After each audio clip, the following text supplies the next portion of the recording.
we've had a marginal constitution for so long with people who wanted to have a good thing that it lasted. It lasted because people were willing to just go ahead and forget about the flaws and live within it.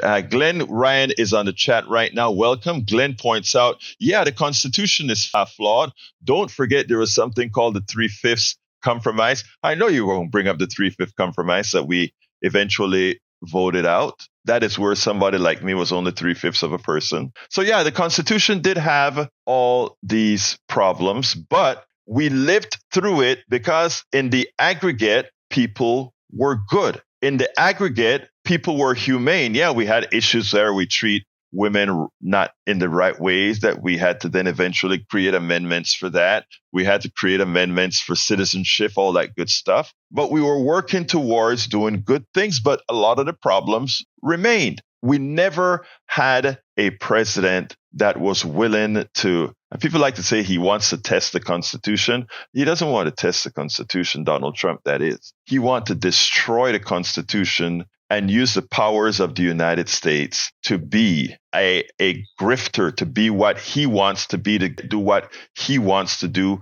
And he has a support cast that is willing and able, because that support cast expects to get a whole lot more out of the grifting of the American people than he does. So the Constitution was made in a manner that they thought at its inception would protect against somebody like him. Unfortunately, in order to do that, every branch of government that is supposed to be a co-equal branch of government has to do its job. And by the way, the co-equal segments of government has always been a myth. The most powerful part of our government, if the letter of the law were to be practiced, is really the Supreme Court. And I did a video on that I've played here several times because, again, the Congress creates laws. The president executes the laws, okay? But the president is supposed to execute laws that the Congress passes, and any executive order that he passes must also pass the legality of the Congress, because it's only the Congress's role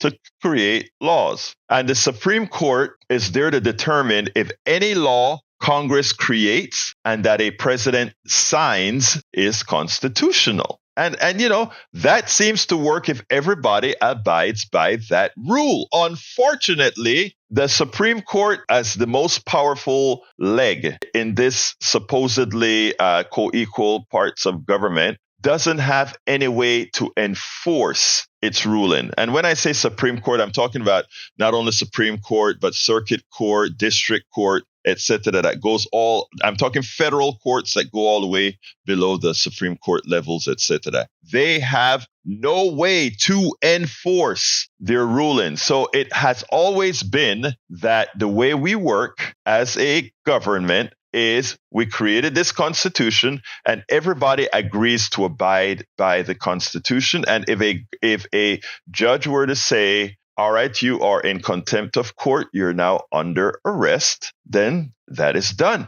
Well, imagine with what's happening right now, if John Roberts, the Supreme Court Chief Justice, and the rest of the Supreme Court comes out and says, okay, the Secretary of State or the Secretary of Commerce or one of the people working under Trump decides that the judge decides they're in contempt. And he says, okay, you will be thrown into jail for 10 days or for a month or until you abide by our ruling. Guess who is supposed to lock him up? The executive is the one who enforces that. And who is the executive again? Oh my God, it's Donald Trump. And if he doesn't do it, right, supposedly it's an impeachable offense that Congress should be able to take out the president. But wait a minute. We have a co-opted Congress that has ceded its power to the president. So now we have purported two co-equal segments of government currently screwing all Americans. Because if they don't act, and by the way, it takes 2/3 of them to act, well, 50% to impeach him,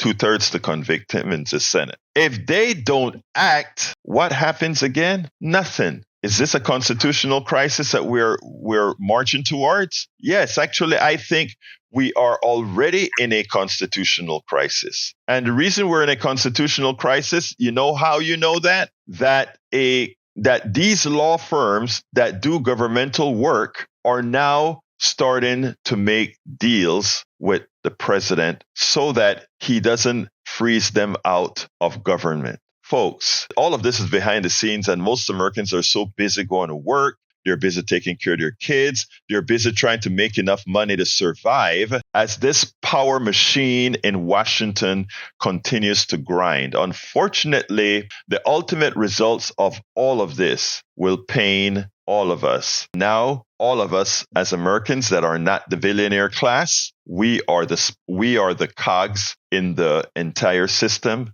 used as just, again, remember when I used that term that we are all now antiseptic slaves, many people took offense at that. In fact, we had a caller that wanted to make sure I'm not a slave, I don't even have the pigmentation to be a slave. I hope you realize that none of that ever mattered, all the way even back into the days of chattel slavery. None of that really mattered. It was all a myth. It was all a tool.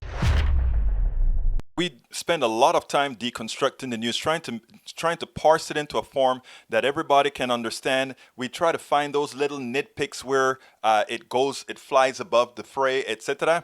If you really like these videos that we do, I want to ask a big favor. Please go ahead. Number one, subscribe to our channel. And number two, please join if you can. Thank you so kindly for watching. Keep watching. Please remember to share. We must populate the entire internet with our progressive message, a message that we know is what most Americans say that they want. So help us, please join.